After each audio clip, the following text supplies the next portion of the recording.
시청자 여러분 안녕하십니까? 하늘에 떠 있는 비행기에 비상문이 개방되어 큰 불상사로 이어질 뻔한 사건이 있었습니다. 천만다행으로 비행기는 무사히 착륙하고 사건의 당사자는 경찰에 넘겨졌지요. 그런데 그 과정을 보면 되짚어볼 내용이 많습니다. 오늘 뉴스 비하인드에서는 아시아나항공기 관련 뉴스를 들여다보겠습니다. 그리고 토크와이드 코너에서는 김동원 계명대 동산의료원 이비인후과 교수로부터 코로나 대유행이 의료계에 준 교훈과 벼랑 끝에 선 한국 의료 시스템에 대해 필요한 해법은 무엇인지 들어보는 시간 마련했습니다. 시사톡톡 지금 시작합니다.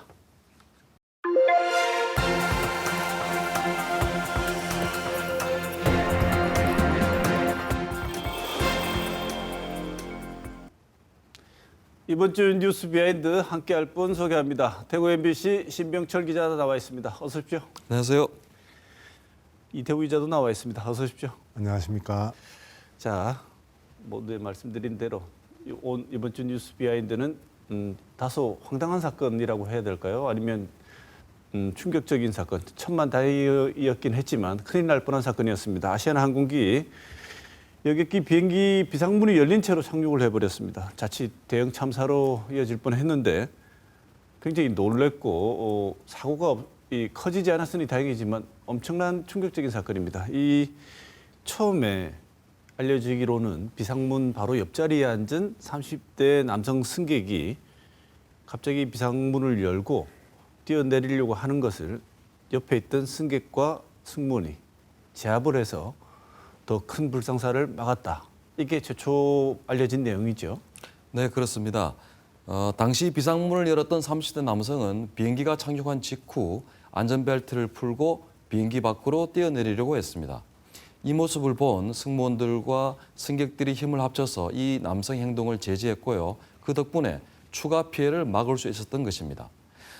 이 남성은 경찰의 조사에서 답답해서 빨리 내리고 싶었다라고 진술했습니다. 네, 이태우 기자. 근데 이 항공 사건 발생 직후에 아시아나항공의 대처를 두고 제대로 된 대처가 맞나 아닌가 여러 논란이 있었다지요? 그렇습니다. 여객기가 비상문을 연 채로 공항에 안전하게 착륙을 한 뒤에 그리고 승객이 내린 뒤에 한 승객분이 저희 대구문화방송에 제보를 하셨습니다. 그 덕분에 대구문화방송은 다른 언론사보다 더 정확하게 그리고 신속하게 보도를 할 수 있었는데요. 문제는 이 보도 이후에 벌어졌습니다. 제보자인 권근한 씨가 대구 MBC와의 인터뷰 가운데서 그 아시아나항공의 대처가 좀 미흡한 것이 아니냐라는 말을 했는데요. 이 말에 대해서 마녀 사냥식 댓글이 SNS에 달리기 시작했습니다. 제보자 권근한 씨의 이야기를 들어보시죠. 하는 소리가 났다고요? 뻥 하더라고. 그러니까 그 문이 팍 열리는 그런 소리였겠지. 그러니까 압력차가 팍 생기는 소리였겠죠, 그게. 뻥 하는 소리 얼마나 굉장히 큰 소리였습니까? 그 폭발음인 줄 알았어요, 저는. 폭발음. 네, 그래서 저는 그쪽이 열렸다 생각 안 하고 꼬리 쪽 부분이 파손됐거나 하여튼 뭐 저는 폭발을 했거나 그 둘 중에 하나라고 생각할 정도로 소리가 컸어요. 그러면 그게 착륙하기 바로 직전 한 2분? 2, 3분, 3분, 2분, 3분. 2, 3분 안에 네. 그러니까 그럼 안에 이제 그 난리 났겠네요. 그 안에는. 그러니까 이게 웃긴 게 제가 아는 일행은 앞에 탔어요. 예. 뻥 소리 나길래 뭐가 폭발했거나 아니면은 그 맨 앞에 탄 사람은 이렇게 생각했대요. 저기 그 뒤에서 누가 승객이 난동 불려가지고 난리가 났는갑다. 그래갖고 뭔가 싶어가 막 가려고 하니까 승무원이 제지를 했다는 거예요. 예. 그래서 근데 웃긴 건 뭐냐면 제가 지금 왜 이걸 제보하게 됐냐면 조치가 없어서 조치가. 나는 이 생각까지 했어요. 이거 비상문 안 닫으면은 착륙이 어렵겠구나. 가서 내라도 닫아야 되나? 그런 판단을 하고 있었어요. 근데 내 승무원들 얼굴을 봤거든요. 예. 가만 앉아 있어. 완전 겁에 질려가지고. 예. 그냥 완전 자포자기 상태라 승무원들도. 승객들은 어떤 우리 쪽에 탄 데는 완전 비명 지르고 난리 났죠. 그냥 딱 착륙 무사히 했을 때는 막 뭐 박수 치고 기도하고 난리도 아니었죠. 그러셨구나. 완전히 재난 영화예요, 그냥. 이태우 기자. 네. 탑승객으로서 당시 상황에 대해서 인터뷰를 한 게 왜 문제가 되는지 잘 이해가 안 되는데요. 그렇죠.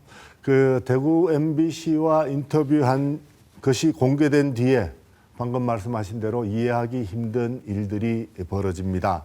또 다른 탑 승객이 자신이 겪은 상황을 SNS에 올리게 되는데요. 이 내용을 보면 권근한 씨가 저희 MBC와 한 내용과 사건을 시간대별로 정리해 보면 별 차이가 없습니다. 그런데도 권 씨 인터뷰가 거짓이고 또 아시아나 승무원들이 대응을 못한 것이 아니라면서 여론몰이나 공격을 하지 말라고 그랬습니다. 그리고 이 글이 확산되면서 SNS를 통해서 비방 댓글이 무차별적으로 퍼지기 시작한 겁니다. 그런데 처음에 아시아나 항공 측이 한 말을 보면 비상문을 연 이 30대 남성이 뛰어내리려고 하자 이 승무원들과 다른 승객들이 힘을 합쳐서 제압을 하고 그 이후에 경찰에게 인계를 해서 넘겼다고 얘기를 했는데 취재를 해보니 사실은 그렇지 않았다지요? 그렇습니다. 이 남성은 착륙 후에도 상당한 시간 동안 아무런 제지를 받지 않았던 것으로 드러났습니다. 아시아나 항공 측은 또 이 비상문이 어떻게 열렸는지 그 과정을 제대로 알지를 못했습니다. 여기에다가 피의자를 놓칠 뻔한 상황도 있었습니다. 신병철 기자의 리포트 보시겠습니다. 지난 26일 낮 12시 39분쯤 아시아나 항공 여객기가 비상문이 열린 채 대구공항에 착륙했습니다. 착륙 직후 비상문을 연 30대가 안전벨트를 풀고 뛰어내리려 했습니다. 이때 승무원들과 승객들이 함께 추락을 막았습니다. 승무원이 손님과 함께 그 비상구문을 연 손님이 내리려고 하는 걸 제압을 했다. 그 정도만 말씀드릴게요. 아시아나항공 측은 문을 강제로 연 남성을 비행기에서 내릴 때 항공관련법에 따라 경찰에 바로 넘겼다고 밝혔습니다. 그러니까 바로 체포가 이루어졌습니까? 네네, 그럼요. 어디 갔다가 된 거, 저희들은 경찰에 인계를 할 때까지는 우리가 보호를 하고 있어야 되잖아요. 네, 경찰에 신고하고 경찰이 왔을 때 바로 넘겨줬죠. 그런데 10여 분 뒤인 낮 1시 3분쯤 이해할 수 없는 상황이 확인됩니다. 경찰에 체포됐다는 남성이 대구공항 청사 밖 버스 정류장 부근에서 혼자 앉아 있다가 촬영된 겁니다. 이 남성이 비행기에서 떨어지는 것을 막으려 했던 탑승객 중 한 명인 권근한 씨가 직접 목격하고 촬영한 사진입니다. 그 실신했던 승객이 그 벤치에 앉아 있는 거예요. 그 벤치 앞에 공항 버스가 서는, 시티2 버스가 서는 그 벤치였어요. 저 사람이 왜 저기 앉아 있지? 경찰에 확인한 결과 사진 속 인물이 비상문을 연 남성이 맞다는 답변을 받았습니다. 마음만 먹었다면 충분히 도주할 수 있는 상황이었던 겁니다. 이 남성은 마침 승객들 상태를 확인하던 아시아나항공 직원이 가까이 다가가자 비상문 레버를 작동하면 어떻게 되는지 물어보면서 덜미가 잡혔습니다. 어떻게 이런 일이 가능했을까? 당시 승무원들은 이 남성이 비상문을 고의로 연 사실을 몰랐다는 증언이 나옵니다. 그 사람은 사진에 보다시피 누워 있어요. 배를 까고. 그리고 승무원이 죄송합니다. 너무 많이 놀라셨죠. 너무 죄송합니다. 이런 얘기를 5번, 6번을 했다고요. 경찰에 확인한 결과 아시아나항공이 최초로 신고한 시각은 낮 1시 20분쯤입니다. 승객들이 비행기에서 내리기 시작한 낮 12시 50분으로부터 30분이 더 지난 뒤였습니다. 아시아나항공 측도 이 남성이 아무런 제지를 받지 않고 공항 밖에 있을 때 찍힌 사진이 있다고 취재진이 밝히자 말을 바꿉니다. 그때만 해도 이 손님이 문을 연 거는 몰랐어요. 그냥 이 손님이 좀 비상문 바로 앞에 있으니까 좀 이상 상태가 너무 놀래서 뛰어내리려고 해서 이제 승무원이 잡았고, 비상문 고의 개방을 막지 못했고 그 사실조차 몰라 눈앞에서 놓칠 뻔한 겁니다. 그 당연히 구조 상황이었지. 그게 제압 상황이 아닙니다, 절대. 제압 상황이었다면 제가 알기로는 저도 뭐 법을 전공이고 대충은 압니다만은 바로 긴급 체포가 이루어졌어야죠.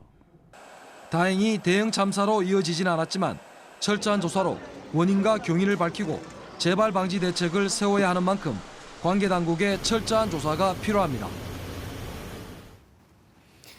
신병철 기자, 네. 이 리포트를 보면 아시아나 항공 관계자들은 피의자가 비상문을 개방한 사람이라는 것도 모르고 방치해 둔 거라는 말이 되지 않습니까? 네, 그렇습니다. 그런데도 상당수 언론은 마치 승무원이 비행기가 이동 중일 때 비상문을 온몸으로 막은 것처럼 보도하면서 용담으로 미화했습니다. 하지만 취재해보니 이것 역시 사실과 달랐습니다. 변예주 기자의 리포트를 직접 보시겠습니다. 지난 28일 한 언론사의 첫 보도로 많은 언론사가 기사와 함께 실은 사진입니다. 비상문이 열린 곳에 한 승무원이 팔을 벌리고 출구 쪽을 가로막고 있는 모습입니다. 이 사진을 근거로 착륙하기 직전이나 착륙해서 완전히 멈추기 전 온몸으로 추가 피해를 막았다고 대대적으로 보도했습니다. 아시아나항공 측도 애초 활주로에서 이동하는 중 촬영된 것이라고 설명했습니다. 이제 완전히 비행기가 멈출 때까지, 그 뒤부터 멈출 때까지 그렇게 승무원이 막고 있었다. 하지만 승무원들과 함께 피의자가 비행기 밖으로 떨어지는 것을 막은 승객 권근한 씨가 비행기가 달리던 중 기내에서 촬영한 사진과는 완전히 다릅니다. 안전반에 내려와 있지만 누구도 문 앞에 서 있지 않습니다. 또한 누군가 멀리서 촬영한 이 사진에는 승무원 외에 누구도 보이지 않습니다. 대구 문화방송 취재진이 다시 확인하자 아시아나항공 측도 이런 사실을 인정했습니다. 근데 약간 쓰신 분들 중에는, 기사 중에는 비행 중에 착륙 전에 그렇게 했다고 나오는데, 정확한 거는 착륙한 후에 그 뛰어내리려는 손님을 막고 난 뒤에, 그 뒤에 이뤄진 일이에요. 그러면 이 사진은 정확히 언제 촬영한 것일까? 경찰과 아시아나항공에 따르면 피의자가 비행기 밖으로 떨어지려고 한 시각은 착륙한 낮 12시 39분에서 40분 사이이고 탑승기와 연결된 시각은 12시 45분입니다. 승객들은 12시 50분부터 비행기에서 내렸습니다. 12시 44분쯤 자기 자리로 돌아온 권근환 씨도 승무원이 서 있는 모습을 보지 못했다고 증언했습니다. 그분의 얼굴은 기억나요. 그 승무원 보니까 마스크 낀 그 하얀색 마스크 꼈죠. 그 여자 승무원은 기억은 합니다. 근데 그 승무원이 거기에 서 있었던 건 기억하지 못합니다. 취재진은 취재 끝에 비상구뿐만 아니라 여객기 옆모습이 함께 찍힌 사진을 확보했습니다. 바퀴는 고인목으로 고정돼 있고 공항 관계자도 비행기 바로 아래 서 있습니다. 적어도 비행기가 완전히 멈춰 서 있는 상태에서 촬영한 것이 명백합니다. 더구나 활주로를 이동하는 비행기에 있는 승무원의 모습을 먼 거리에서 촬영하는 것은 사실상 불가능에 가깝습니다. 근데 대구 공항 관계자라고 했는데 그 어떤 뉴트를 통해서 봤는지 모르겠는데 아시아나항공도 대구공항 관계자인 거잖아요. 다른 항공사일 수도 있고 아시아나항공일 수도 있고. 누군가 특정 의미를 강조하기 위해 사진 일부만 제공한 건 아닌지 최초 보도한 언론사에 물어봤습니다. 저희는 그냥 다른 분을 통해서 받아서 그분이 자기 신상이나 이런 거를 절대 공개하지 말아달라고 요청을 하셔서 제보자께서 그렇게 말씀을 잘해주셔가지고 더 이상. 대형 참사로 이어질 뻔한 항공기 사고와 관련해 사실과 다르거나 과장된 뉴스가 퍼져나가면서 부실한 조사로 이어지지 않을까 우려됩니다. 이태우 기자. 네. 이 열린 문을 온몸으로 막았다는 이런 기사가 도배가 되면서 이 전체적인 이후에 나오는 기사들이 전체적으로 긍정적인 방향으로 보도된 내용들이 많아진 이런 계기가 된 것 같은데요. 그렇죠. 그 대구 MBC 보도 이후 이 아시아나에 대한 여론은 완전히 달라집니다. 처음에는 아시아나항공이 아주 적절한 대응을 했고 어떻게 보면 영웅적인 그런 대응을 했다. 이런 반응이 많았었는데요. 저희 대구문화방송이 아시아나항공은 이 피의자가 비상문을 열었다는 사실조차도 몰랐다고 이렇게 알리면서 여론은 급속히 바뀝니다. 아니 어떻게 이런 범죄가 벌어졌는데 이런 일이 벌어진 사실조차도 아시아나항공은 모를 수 있냐면서 어처구니 없다. 그런 반응들이 많았습니다. 여기에다가요, 그 아시아나항공 측은 119 구조 요청도 늦었고, 그리고 경찰에 신고도 늦었던 것으로 확인이 됩니다. 신 기자. 네. 이 정도면은 아시아나항공 측의 대처는 정말 총체적인 문제를 보이고 있는 것 같은데요. 이게 다시 이런 일이 일어나지 않으려면 왜 이런 일이 발생했고 그 경위가 어떻게 진행됐고 그리고 어떤 문제점들이 있었으니까 이렇게 대책을 세워보자는 이런 방식으로 일이 진행돼야 될 것 같은데 어떻습니까? 그렇습니다. 항공사고나 사건의 경우 대형 참사로 이어질 수 있는 경우가 많기 때문에 더욱 철저한 조사와 대책 마련이 필요합니다. 그래서 비상문이 열린 고도와 시점이 매우 중요합니다. 경찰은 착륙하는 여객기에서 비상문이 열린 고도가 224m이고 시속 260km로 비행 중이었다고 밝혔습니다. 비상문이 열린 시각은 지난달 26일 낮 12시 37분이라고 설명을 하고 있습니다. 하지만 엄밀하게 말하면 이 시각은 비상문이 열린 정확한 시점은 아닙니다. 37분부터 38분 사이라는 얘기입니다. 경찰은 아시아나항공 측으로부터 비행 기록 장치를 넘겨받아서 수사를 했는데요. 수사 중이라서 정확한 시간을 알려줄 수 없다고 말했습니다. 그래서 취재진이 비상문이 열린 시점을 항적 추적 사이트를 통해서 추정해 봤습니다. 플라이트 레이더 24라는 항공기 비행 정보를 제공해주는 스웨덴에 군이 있는 사이트가 있는데요. 여기에는 지도에 실시간 상용 항공기의 비행 정보를 보여주고 있습니다. 여객기의 운항 정보, 출발지 및 목적지, 항공편, 그리고 항공기 유형, 등록번호, 위치, 고도, 표제, 속도 이런 것들이 포함되어 있는데요. 취재진은 비상문이 열린 아시아나항공의 여객기를 검색해 봤습니다. 비상문이 열린 고도인 224m는 735피트인데요. 사이트에는 고도 775피트와 650피트에 대한 기록만 나와 있습니다. 비상문이 열린 고도는 775피트와 650피트 사이인데요. 고도 775피트를 비행할 때 시각은 협정 세계시, 즉 UTC로 3시 37분 21초입니다. 한국 시각으로는 9시간을 더 더하면 되는데요. 12시 37분 21초입니다. 650피트는 12시 37분 29초입니다. 그러니까 비상문이 열린 시각은 그 사이가 됩니다. 비행기가 고도 775피트에서 650피트로 하강하는 데 걸린 시간이 8초가 걸렸으니까 1피트당 0.064초가 걸린 셈인데요. 그래서 비상문이 열린 고도인 735피트의 시각을 구하면 12시 37분 23.56초가 나옵니다. 이 시각은 비행기 안에서 비상문이 열린 모습을 직접 촬영한 탑승객 박모 씨의 촬영 정보와도 일치합니다. 박 씨가 촬영을 마친 시각은 12시 38분 정각이고 동영상 길이는 19초입니다. 따라서 촬영이 시작된 시각은 12시 37분 41초인 셈인데요. 박 씨는 비상문이 열리고 10여 초 후에 촬영을 시작했다고 취재진에게 밝혔습니다. 이 증언대로라면 12시 37분 21초에서 12시 37분 31초 사이에 비상문이 개방된 것입니다. 취재진이 계산한 시각을 경찰에게 직접 확인한 결과 거의 비슷하다는 답변이 돌아왔습니다. 네, 고생하셨습니다. 네. 이태우 기자. 근데 이렇게 우리 신병철 기자가 취재를 하고 시간 측정까지 했는데요. 저를 비롯한 많은 사람들이 정말 궁금해하는 것은 아니 비행기 비상문이 그렇게 쉽게 열린다고? 이런 질문을 당연히 던졌을 것 같습니다. 어떻게 이 비상문을 열 때 그 안에 타고 있던 승무원 그리고 바로 옆자리 사람들도 심지어 비상문을 여는 걸 몰랐다지요? 네, 그렇습니다. 여러 가지 증언을 종합해 보면 이 피의자가 안전벨트를 맨 채 비상문을 열었던 것입니다.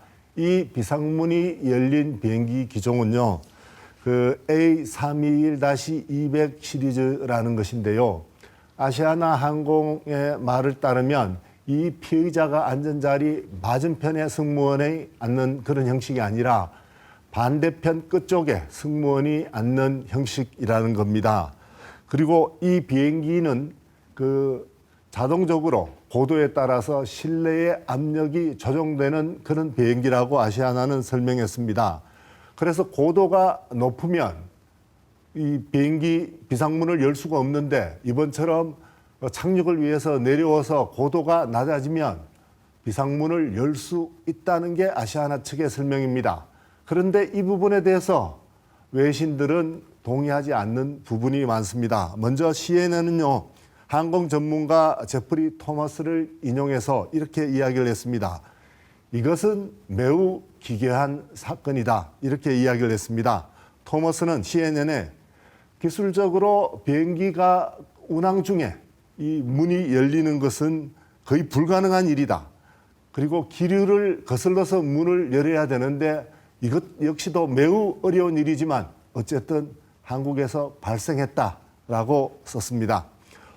워싱턴 포스트도 닉 윌슨 미국 노스다코타 대학의 항공운항과 조교수의 말을 인용했는데요. 공중에서 비상문을 개방하는 것은 역시 어렵고 항공기의 출구는 상당한 압력을 견디도록 설계가 되어 있다라고 전했습니다. 윌슨 교수는 비상구는 기본적으로 제자리에 거기에서 움직일 수 없다고 밝혔습니다.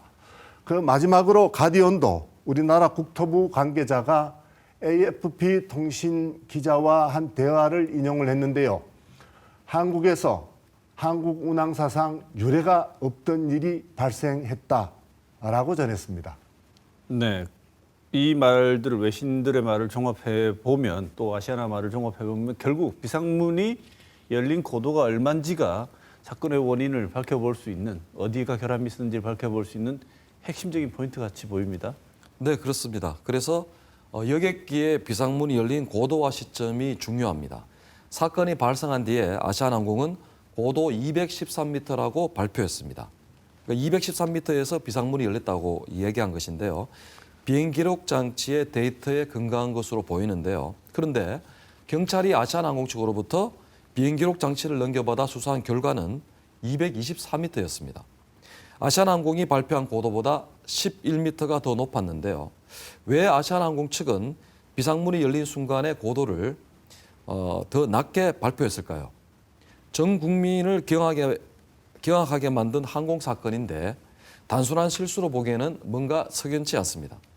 사건을 조사 중인 국토교통부는 이 부분에 대한 조사를 철저히 해서 진상을 규명해야 합니다. 또한 비상문이 열렸을 때 어떻게 대응하는지에 대한 매뉴얼이 없다고 아시아나항공 측이 밝혔는데요. 진짜 그랬는지 이 부분에 대해서도 확인하는 것이 반드시 필요합니다. 그리고 환자가 발생했는데도 왜 늑장 구조 요청이 이루어졌는지, 또한 피의자가 비상문을 열었다고 아시아나항공 측 직원에게 말을 했음에도 불구하고 왜 바로 경찰에 신고하지 않고 10분 뒤에 알렸는지 등 이런 의문되는 사항에 대해서도 반드시 사실관계를 규명해야 할 것입니다. 네, 항공사고는 아주 사소한 것에서 출발해서 일어난다 하더라도 그 결과는 대형 참사입니다. 그래서 어떤 사소한 일인지 어떤 중요한 일인지 절차를 정확하게 지키면서 규명해야 합니다. 그런데 언론이 이 사실과 다른 영웅 만들기에 집중하거나 그 과정을 호도한다면 이 중요한 규명 과정을 관심을 다른 곳으로 돌릴 수 있습니다. 이런 일은 벌어져서 안 될 것 같습니다. 소 잃고 외양간 고친다고 하는데 항공참사는 외양간조차 남아있지 않을 수 있는 대형 참사로 발전할 수 있기 때문에 보다 더 면밀한 조사가 필요하다고 생각이 듭니다. 오늘 계산까지 열심히 해가면서 취재해 주신 우리 신백철 기자, 이토 기자 두 분 수고하셨습니다. 고맙습니다.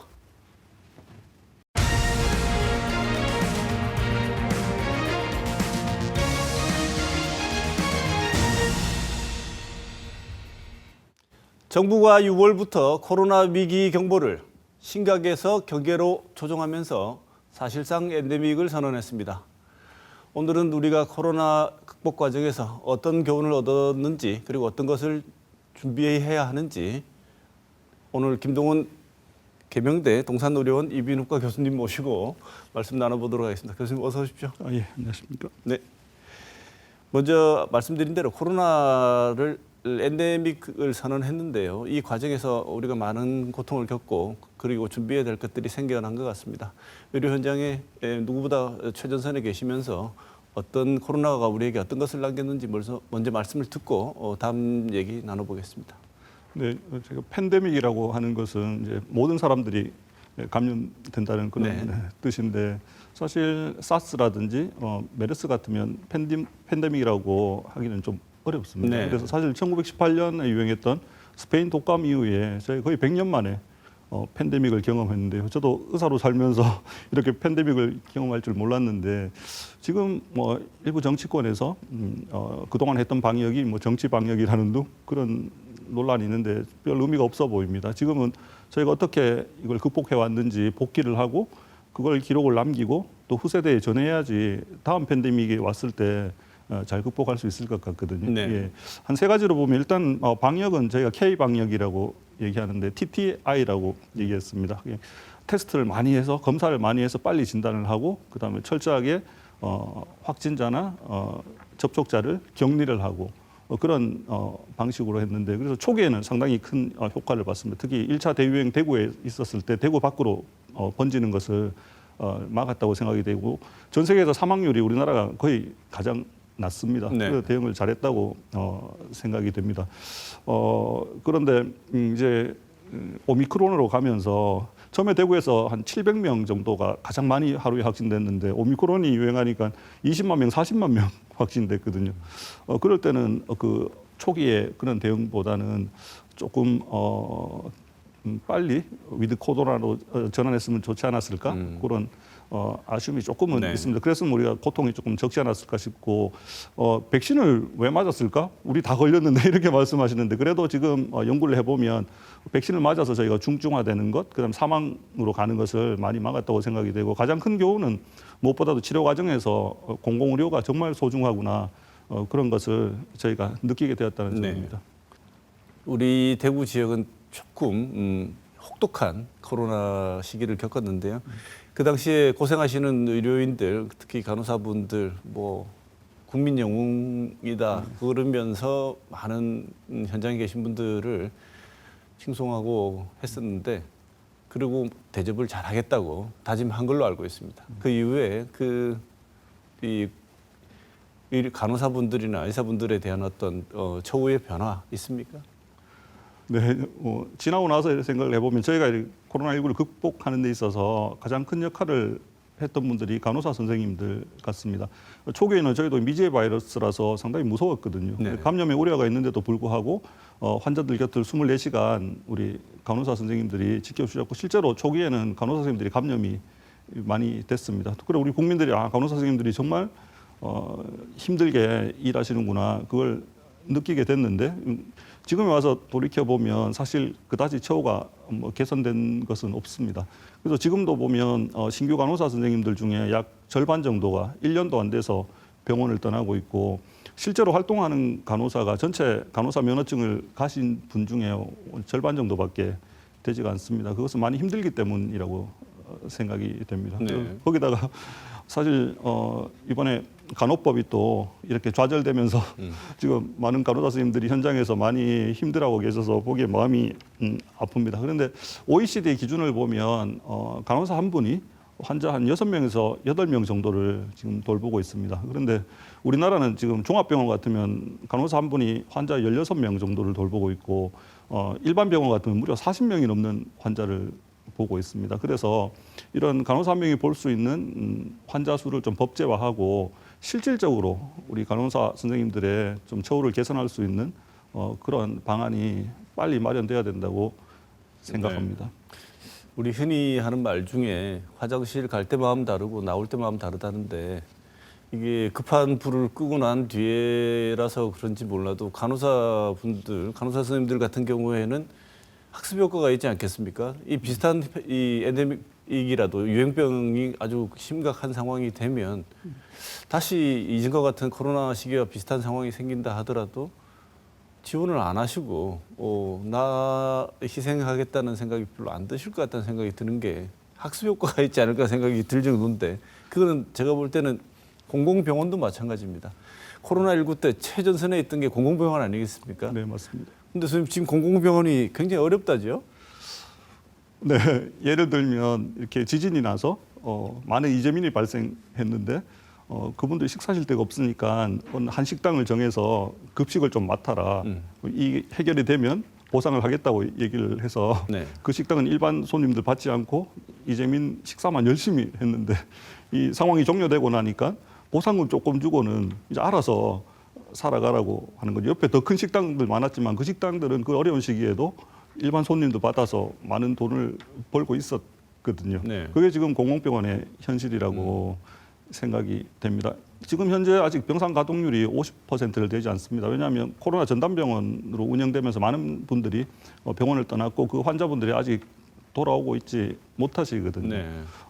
그래서 지금 예상하기로는 이 공공병원이 정상화되는데 한 4년에서 5년 정도 걸릴 거라고 생각이 됩니다. 그리고 공공병원에 계신 또 의사 선생님들, 간호사 선생님들은 전공과에 관계없이 모두 코로나에 투입될 수밖에 없어서 네. 정말 고생을 많이 하셨고 병원을 떠나신 분들도 계시고 지금 또 떠나려고 하시는 분들도 있습니다. 그래서 지금 그 정부에서 지원을 앞으로 한 2, 3년 이상은 계속 해주셔야지 공공병원이 정상화되고 공공병원을 떠나셨던 의료진들도 돌아오고 또 새로운 의료진도 보강할 수 있을 것 같아서 무엇보다도 회복기 손실 보상금을 앞으로 몇 년간 좀 더 지원해 주시는 것이 꼭 필요할 거라고 생각합니다. 그 지원 계획 같은 게 없나요?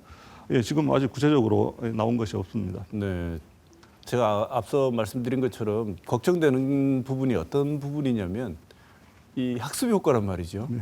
그리고 또 지금 추세로 보면 메르스 이후에 계속 이 감염병들이 계속 생겨나고 있는데 다음 또 언제 어떤 종류의 바이러스로 감염병이 또 생겨날지 모르는데 공공의료 부분도 이렇게 방치됐다 할까요? 이렇게 돼 있고 현장에 계시던 많은 분들이 간호사분들이 이번에 보람을 얻은 게 아니고 상처를 가득 안고 이 학습 효과가 생겼다면 다음 팬데믹의 대처가 과연 가능할까요? 지금 상황에서? 예, 안 그래도 그런 말씀을 많이 하십니다. 혹시나 다음에 또 이런 유행이 온다면 나는 절대 전담병원에서 일하지 않겠다고 얘기하는 간호사 선생님들도 적지 않습니다. 그래서 이게 3년 4개월 우리가 이제 극복했다는 것이 중요한 것이 아니고 그분들의 어떤 고생에 대해서 인정을 하고 또 이번에 드러난 많은 어떤 우리 사회의 약한 고리들 또는 많은 문제점들 의료 시스템을 좀 개혁하는 그런 계기로 삼아야 할 것 같습니다. 네. 그런데 우리 대구는 공공의료원, 제2공공의료원 설립을 하기로 지난 권영진 시장 때 추진이 됐었는데 홍준표 시장 당선 이후에 거의 백지화가 되겠습니다. 이게 지금 제2의료원 설립 필요성 어떻게 보십니까, 선생님?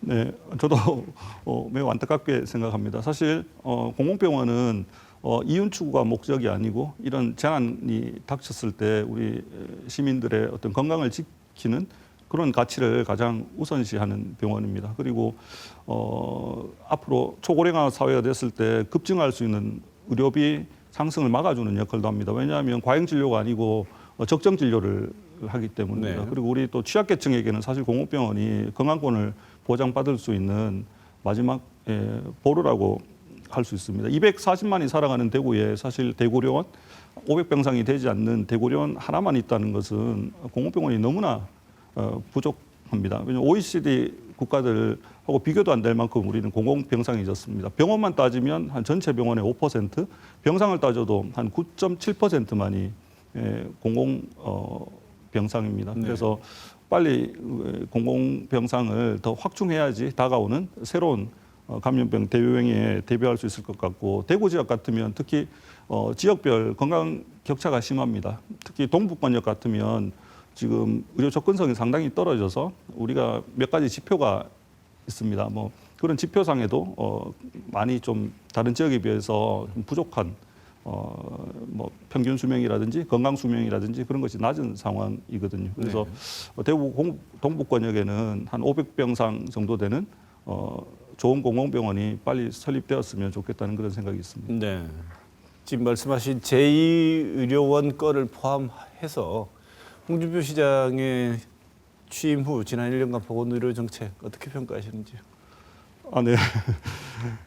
가장 잘못한 정책은 제2의료원 백지화라고 생각합니다. 왜냐하면 진주의료원 폐원하는 바람에 메르스 유행했을 때, 그다음에 코로나19 유행했을 때 서부 경남에 있는 많은 분들이 멀리 양산까지 또 다른 도시까지 이동해서 진료를 받아야 되는 많은 고통을 겪었고 결국 2027년까지 새로운 공공병원을 서부 경남에 건설해야 되는 그런 상황을 맞았습니다. 또 대구 시민들 70% 이상이 제2대구의료원을 찬성을 했었고 연구 용역까지 맡겨서 그 필요성과 그 타당성이 있다는 결과가 나왔는데도 불구하고 아무런 시민들과 이렇게 뭐 의논하는 그런 과정 없이 백지화하셔서 많이 좀 안타까웠습니다. 단지 지금 대구의료원에 전문의들이 좀 보강이 되고 있습니다. 현재 7분 보강됐는데 약속하기로는 대구시에서 내년까지 32명의 전문의를 보강하겠다고 약속했기 때문에 지켜보고 있습니다. 그 약속이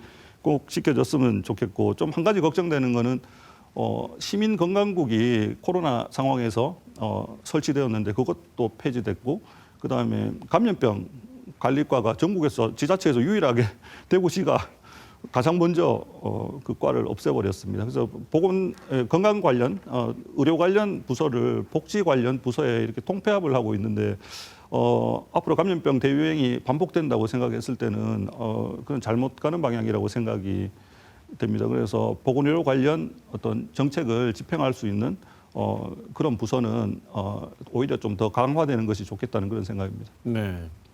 코로나 때문에 가장 고통을 겪었던 도시의 그 과를 전국에서 제일 먼저 없앴다는 것은 참 뭐라고 얘기해야 될까요? 이제 너무 잘 극복해서 그런 행정 조직 없이도 다 체질화가 됐나 봅니다. 모든 사람이 이제 다 숙련이 돼서 필요하면 금방 만들어서 대응할 수 있다고 생각하는지 왜 없앴을까요, 선생님 보시기에? 제가 어디서 읽었는데 뭐 점쟁이처럼 그 감염병 대유행을 우리가 예측할 수도 없는데 그 과를 계속 둘 필요가 뭐가 있냐 이렇게 말씀하셨다는데 그 시에서 그거는 역설적으로 얘기를 하면 그렇기 때문에 그 과를 오히려 더 설치를 해야 되는 거죠. 앞으로 감염병이 언제 유행할지 모르고 더 짧은 주기로 유행하는 것은 지금 드러나고 있으니까 지금 겨우겨우 극복했다고 해서 이 과는 필요 없다 그렇게 해서 폐지하는 것은 오히려 앞으로 감염병 대비를 더 어렵게 하는 일이라고 생각합니다. 예. 자, 지금부터는 한국 의료 시스템적으로 의료 체계의 위기 경보가 들리는 몇 가지 지점을 한번 짚어보고 우리가 대응해야 되는 내용도 한번 살펴보겠습니다. 최근에 대구도 그렇고 용인에서도 응급실 뺑뺑이라고 교수님 들어보셨죠? 네네.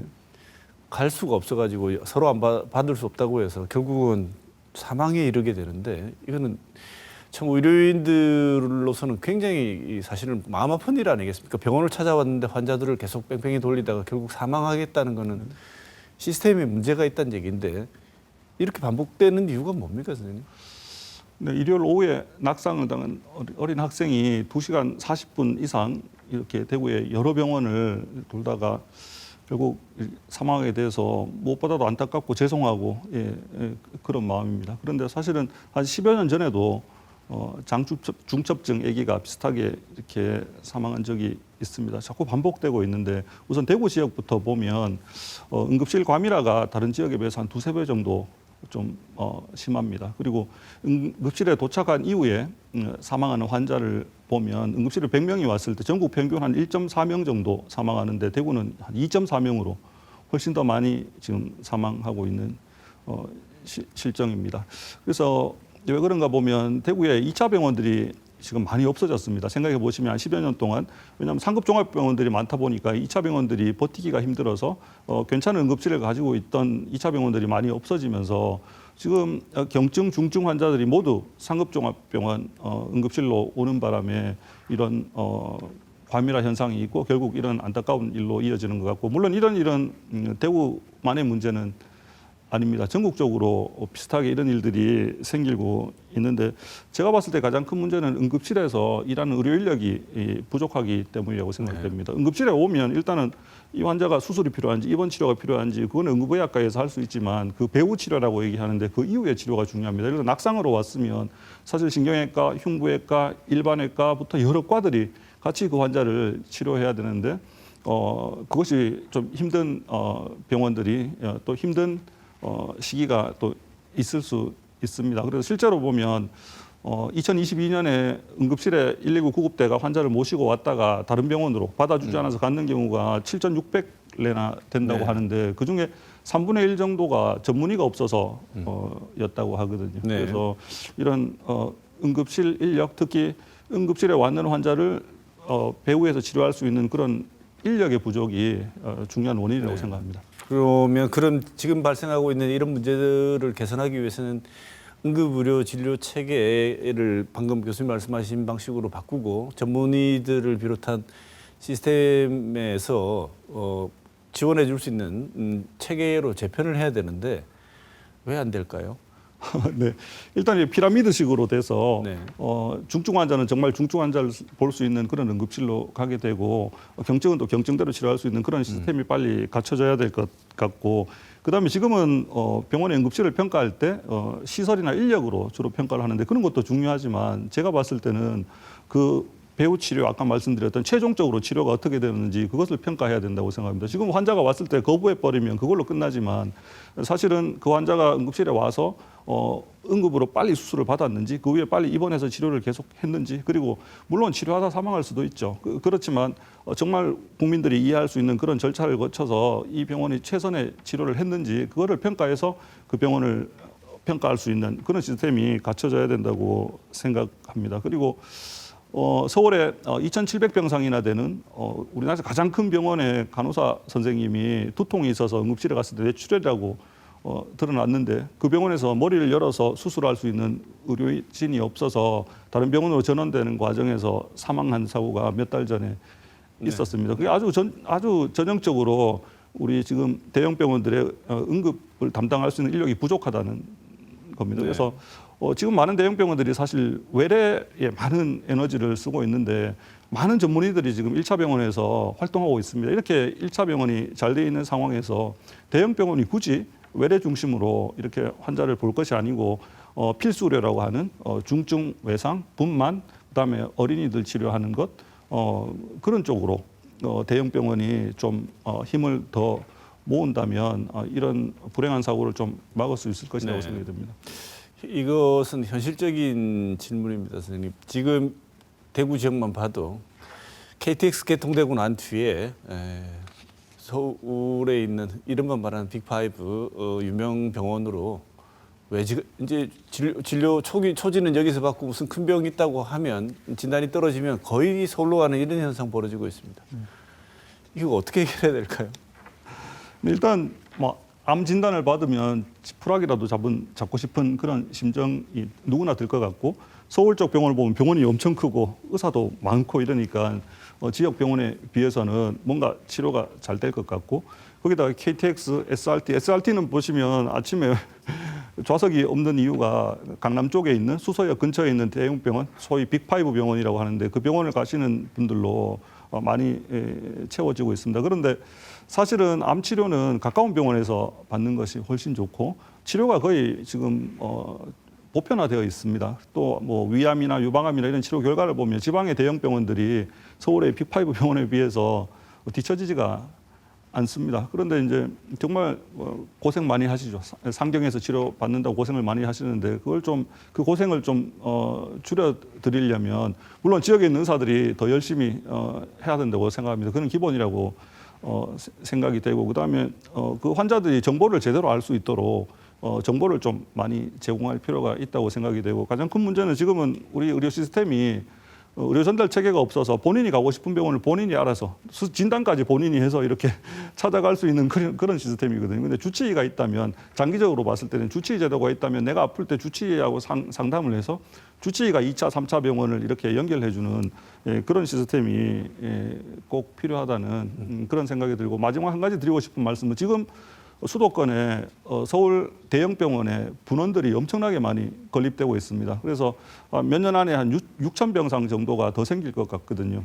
또 서울적 대형 병원들도 지역의 암 환자들 유치하기 위해서 상당히 노력을 하고 있습니다. 이렇게 되면 환자만 서울로 가는 것이 아니고 지역에 있는 의료진까지 완전 블랙홀처럼 서울로 다 빨려 들어갈 수 있기 때문에 이 병상은 다른 나라도 많이 국가에서 통제를 합니다. 꼭 필요한 경우에만 늘리고 그래서 정부에서 병상 총량제 같은 것을 실시하든지 해서 수도권 지역, 서울 수도권에 병상이 더 늘어나서 지역 의료가 붕괴되는 그런 것을 막아야 한다고 생각합니다. 네. 마지막으로 드리고 싶은 말씀은 지금 지역 의료 붕괴, 그다음 필수 의료 붕괴가 정말 상당히 심각한 상황입니다.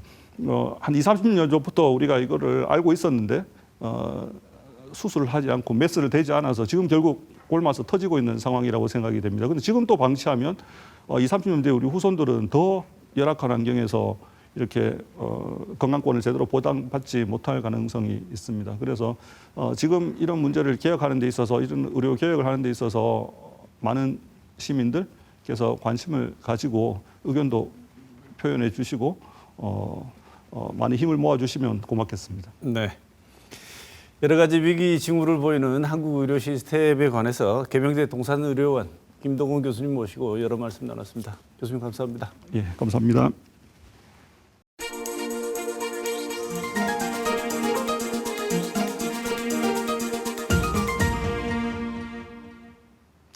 지난 8일 싱하이밍 중국 대사가 이재명 더불어민주당 대표와의 만찬에서 중국의 패배에 베팅하는 이들은 나중에 반드시 후회한다고 한국 정부의 미국 편향 외교 정책을 비난한 발언이 생중계되면서 비판 여론이 들끓었습니다. 일개 국장급의 부적절한 발언도 문제지만 제1야당 대표가 아무런 말 없이 듣고만 있었다는 것도 비판의 대상이었습니다. 이번 일이 벌어지게 된 것도 외교적 문제를 국내 정치의 재료로 써보고 싶은 이 대표의 속내가 있었다는 의심의 눈초리도 많습니다. 그러나 대통령부터 고위 당국자, 여당 정치인들이 앞다퉈 쏟아내는 말은 국내 정치용으로는 좋은 재료겠지만 오히려 중국의 전략에 걸려들어 외교적 난관에 부딪힐 수 있기에 몹시 조심해야 합니다. 라틴어 페르소나 논 그라타는 환영받지 못하는 사람이라고 직역할 수 있는데 받아들일 수 없는 인물, 외교적 기피 인물, 외교적 불청객 등으로 표현됩니다. 이번 불의를 일으킨 중국 대사에게 딱 어울리는 용어입니다. 그런데 후쿠시마 원전 오염수 문제와 중국과 관련된 외교 문제 등 국익과 경제, 국민의 안전이 걸린 외교를 국내 정치용으로 이용하는 정치 집단 역시 국민의 관점에서 페르소나 논 그라타, 즉 환영받지 못하는 사람이라는 것을 잊어서는 안 될 것 같습니다. 이번 주 시사톡톡은 여기서 마치겠습니다.